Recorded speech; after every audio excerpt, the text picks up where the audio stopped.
So I grew up jealous of kids who could lie and cheat and spin those webs of lies. Whenever I tried, you say the first lie and then you have to follow it up with the next lie, and I would always get caught because I just couldn't put it off. And so I was really envious of those kids that could. And in the Farmer Boy book by Laura Ingalls Wilder, it talks about a man at a fair who's playing the 3-shell game. And I thought, I'm going to play the 3-shell game with you guys because then I get to lie and cheat and spin this web of deceit all the way around you and hopefully bamboozle you.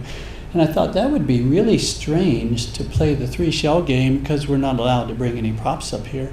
And then I thought, well, I can't be stranger than some of the other stories I've heard, so excuse me just a minute. So I have this little table up here, and it has 3 shells on it. Let me just move it up here. It has 3 shells on it. They're half shells of walnuts. So this is 1, this is 2, and this is 3. And can you see the little red ball there? Yeah. So I'm going to just stick that right there. And we're pretending we're going to do this at like a Ren fair where there's grand prizes like a turkey leg. Sir, you're in the black shirt that says Smith's, I think. What's your name? Bert. Bert, would you like to win a turkey leg? Oh, thank you. So, Bert, all you got to do is trust me, all right? Because I'm honestly dishonest. And there's 3 rules to the game. You have to win 3 times in a row, Bert. That's easy. That's rule 3. Rule number 1, you're not allowed to touch the shells, the pea, nor me. That means you can't rearrange my face. I'm kind of attached to my nose. Did you get the joke? Oh, great. I mean, it's a dad joke. I got it. And then rule number 2, I only do it, Bert, because of my mother. My mother on September 16th is going to turn 89 years old.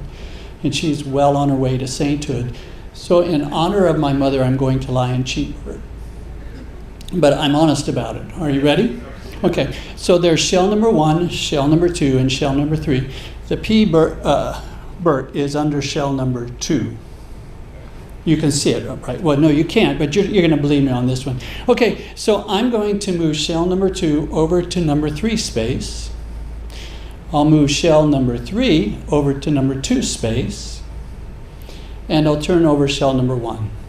And the first time, Bert, I'm going to lie to you because that's the rules. I have to lie and cheat. You ready?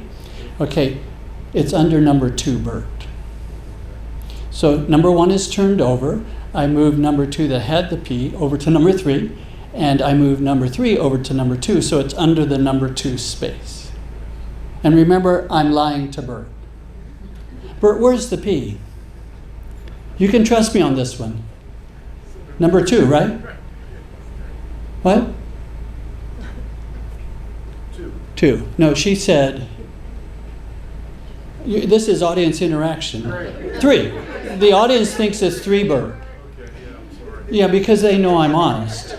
See, Bert, if I'm lying to you and I tell you it's under number 2, that means it can't be under number 2, right? It has to be under shell number 3. So, Bert, you got this, right? Because you almost lost the turkey leg there. Yeah. Oh. All right, so let me put them back the way they were. So now the P is back under number 2. Are you ready? This time, Bert, I'm going to cheat. I know, see, that's what I do at the Ren Fair. I bamboozle people. I spin this web around them, and then people just give up and go away and scratching their heads and saying, that guy lied and cheated. But it was actually kind of fun. That's the whole point, to lie and cheat to people and they go away and they don't really hate me. So, Bert, would you like to have the turkey leg after all? Anyway, Sure. Just out of pity. Okay, get ready. They're pretty big. Here it comes. There you go.